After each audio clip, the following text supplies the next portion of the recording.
How would you like to be better than you are?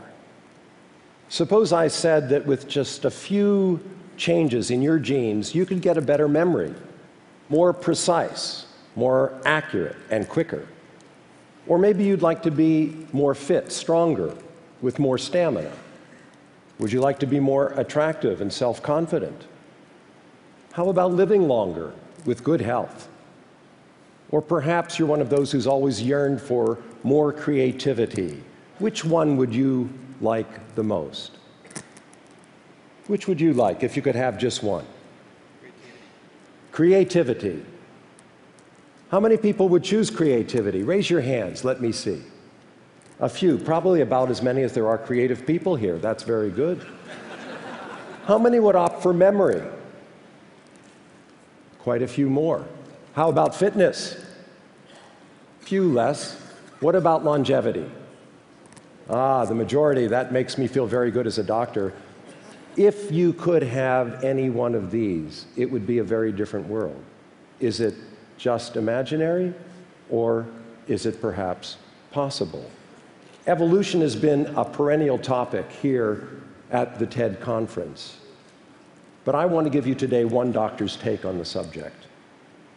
The great 20th century geneticist T.G. Dobzhansky, who was also a communicant in the Russian Orthodox Church, once wrote an essay that he titled, "Nothing in Biology Makes Sense Except in the Light of Evolution."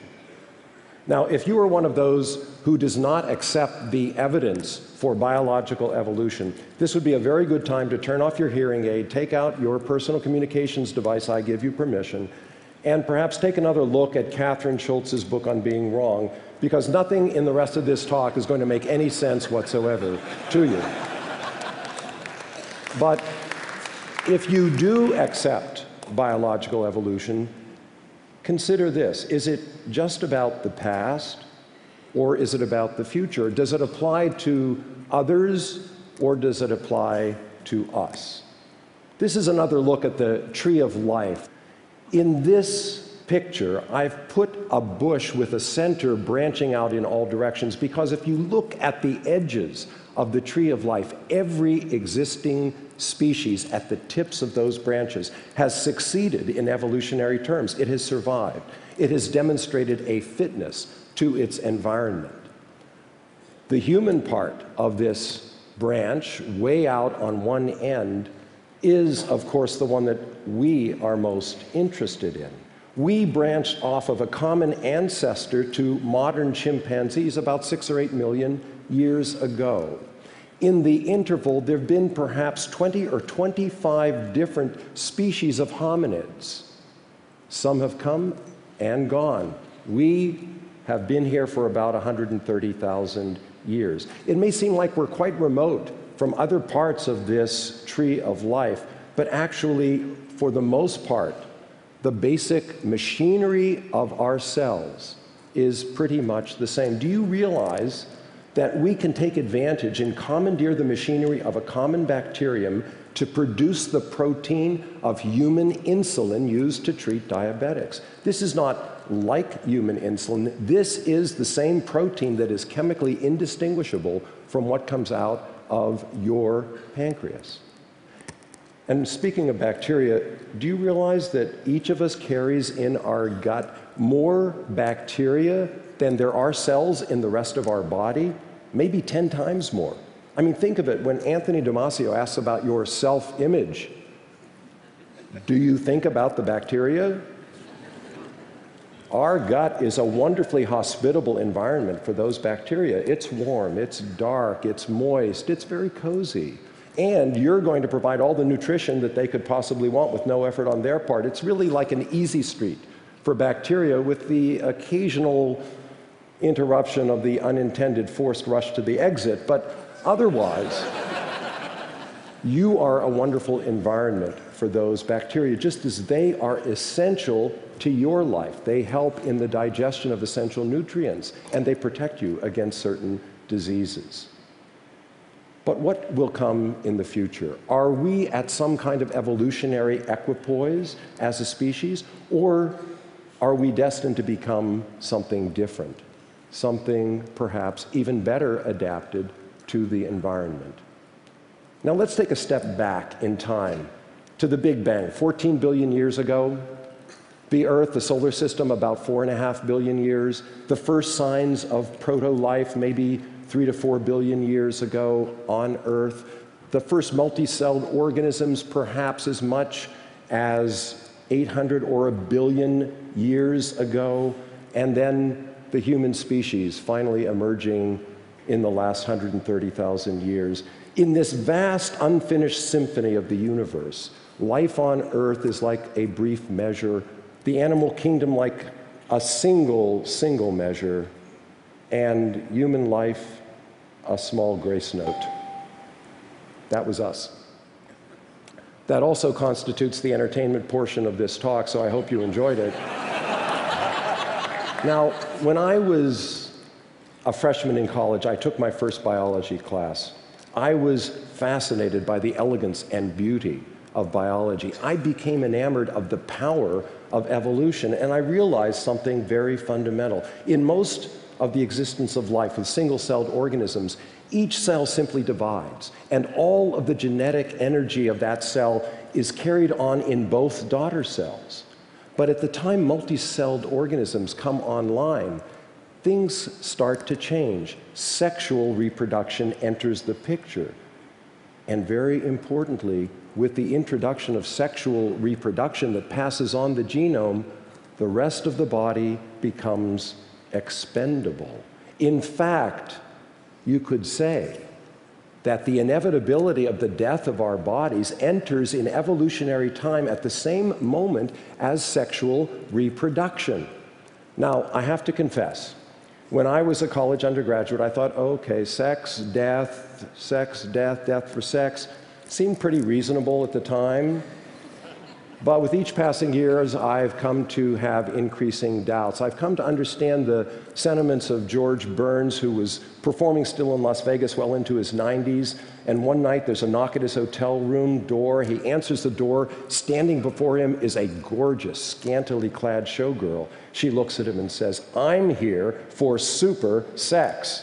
"That's fine," says George. "I'll take the soup."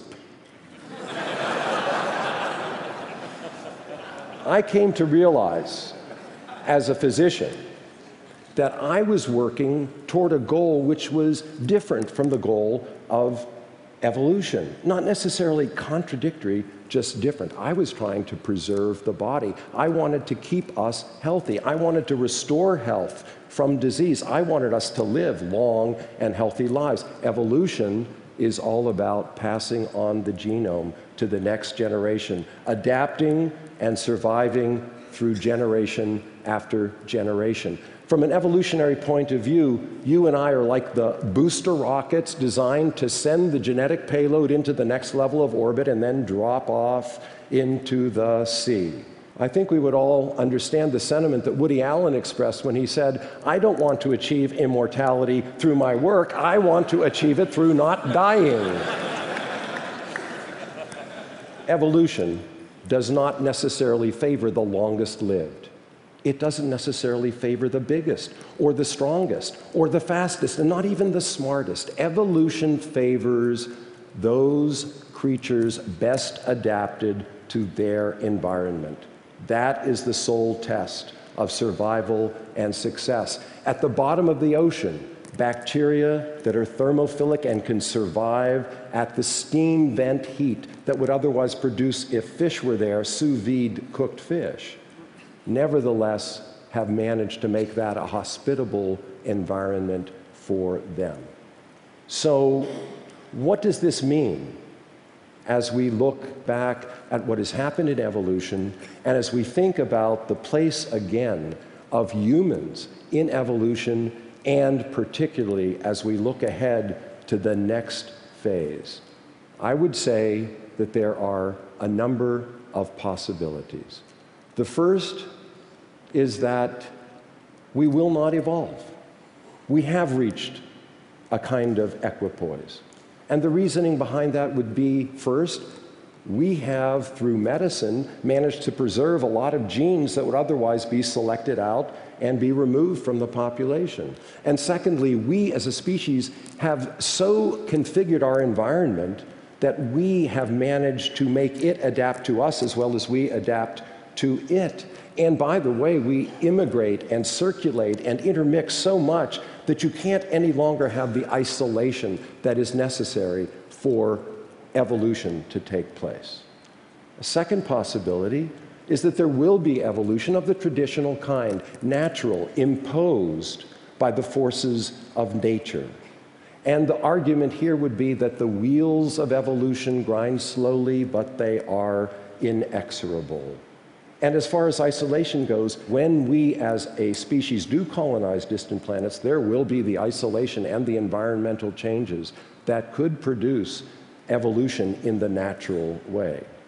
But there's a third possibility, an enticing, intriguing, and frightening possibility. I call it neo-evolution, the new evolution that is not simply natural, but guided and chosen by us as individuals in the choices that we will make.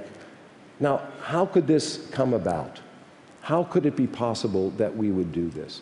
Consider first the reality that people today in some cultures are making choices about their offspring. They're in some cultures choosing to have more males than females. It's not necessarily good for the society, but it's what the individual and the family are choosing.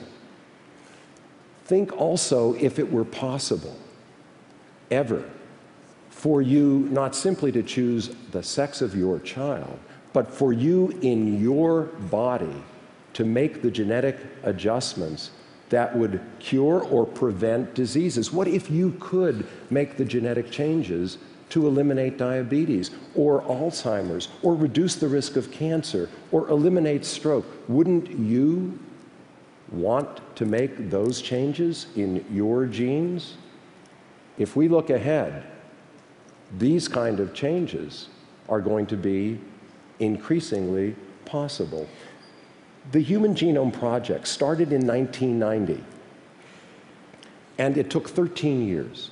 It cost $2.7 billion. The year after it was finished, in 2004, you could do the same job for $20 million in 3 to 4 months. Today, you can have a complete sequence of the 3 billion base pairs in the human genome at a cost of about $20,000 and in the space of about a week. It won't be very long before the reality will be the $1,000 human genome, and it will be increasingly available for everyone.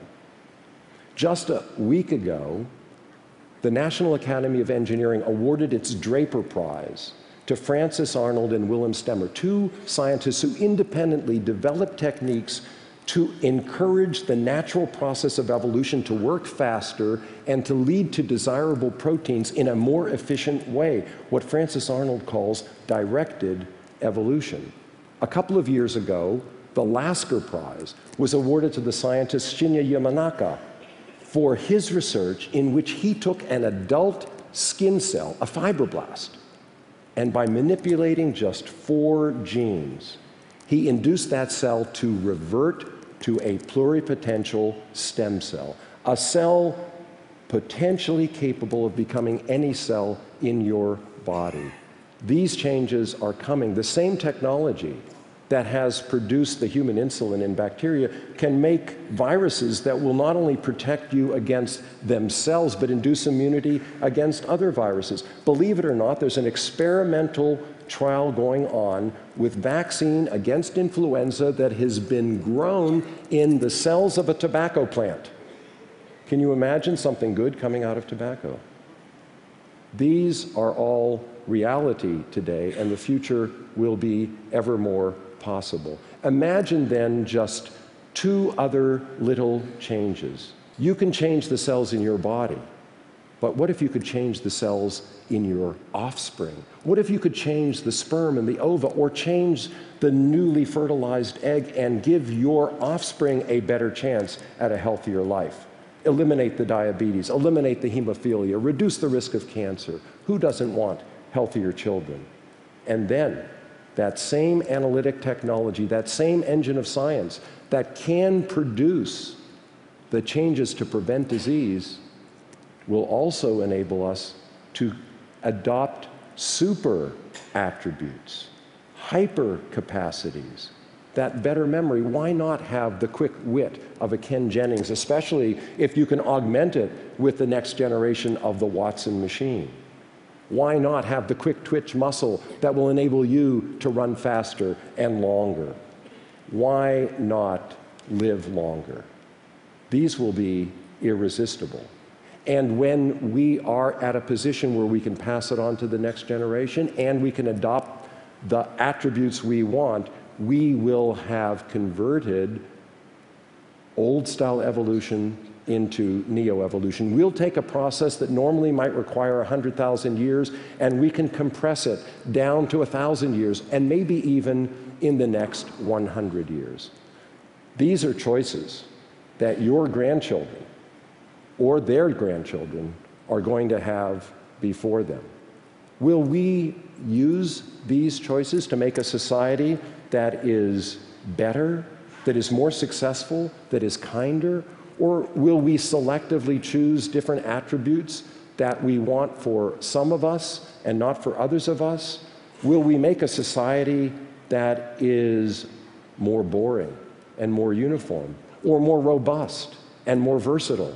These are the kinds of questions that we will have to face. And most profoundly of all, will we ever be able to develop the wisdom and to inherit the wisdom that we'll need to make these choices wisely, for better or worse? And sooner than you may think, these choices will be up to us. Thank you.